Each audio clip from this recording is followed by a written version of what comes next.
Hey everyone, this is Ratul Khan and welcome to my YouTube channel TRX Vlogs. And আজকে আমরা আছি কোথায়? আমরা আছি হচ্ছে গজারি বনের ভিতরে। আর এই বাইকটা হইতেছে বাংলাদেশে যখন হায়ার সিসি কোনো সেগমেন্টের বাইক আসে নাই, ওই টাইমটা এই বাইকটা আমার কাছে সেই লাগছিল। আর এখন তো মূলত রয়্যাল এনফিল্ড চলে আসছে। আচ্ছা, বাকি কথা সামনে যায় বলি। এই বাইকটা প্রায় কেনা হয়েছে 6-7 মাসের উপরে হয়ে গেছে।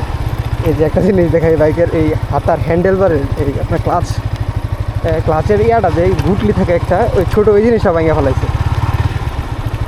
এই বাইকটা আমার কাছে ভালোই লাগে, ভালো বলতে কি অনেক ভালো লাগে। স্ক্র্যামলার ক্যাটাগরির বাইক তো এটা মেবি এগুলোর স্ক্র্যামলারই বলে। আমার বাইক সম্পর্কে মোটামুটি একটু ঘাটাঘাটি করছিলাম যখন বাইক কিনি ওই টাইমটাই।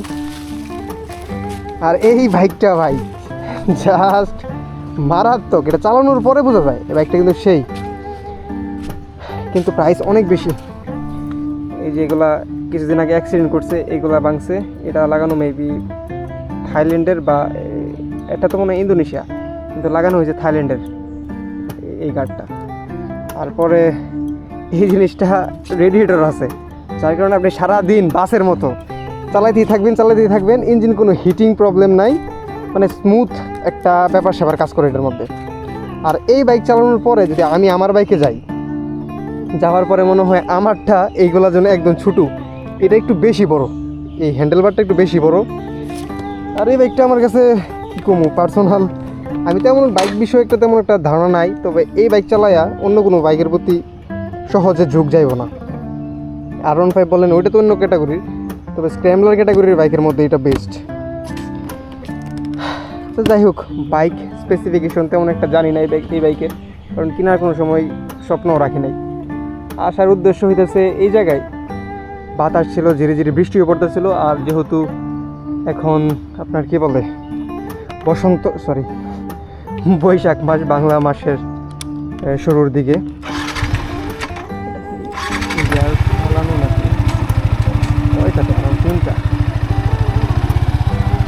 এই ভাই একবার কেনার পরে যদি আপনার একটা ছোটোখাটো অ্যাক্সিডেন্ট করেন, বাইকটার প্রাইস কিন্তু 6 লাখ কত 5 লাখ কত টাকা জানি খেয়াল নাই, কিন্তু একবার অ্যাক্সিডেন্ট করার পরে আপনি যে জিনিসই লাগান, এটার অরিজিনাল তো লাগাইবেন ঠিকই, কিন্তু পার্টসের দাম অনেক।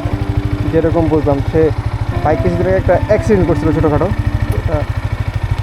অ্যাক্সিডেন্ট করার পরে বুঝলাম যে পার্টসগুলোর দাম এক্স্যাক্টলি কেমন। অনেক জায়গায় এগুলোর পার্টস পায় নাই। এই যে এই হ্যান্ডেলবারটাই খুঁজা পায় নাই, পরে হ্যান্ডেলবারটা লাগানো হয় নাই। এটা অ্যাক্সিডেন্ট করার পরে হ্যান্ডেলবারটা এক পাশে একটু নিচা, এক পাশে একটু উঁচা ঠিক করছে, তাও কেমন যেন একটু অন্যরকম লাগে। আচ্ছা, আমরা সামনে যাই, ওই জায়গায় আমরা একটা আড্ডা দিই। তারপরে টাইম কয়টা বাজে? 11:30।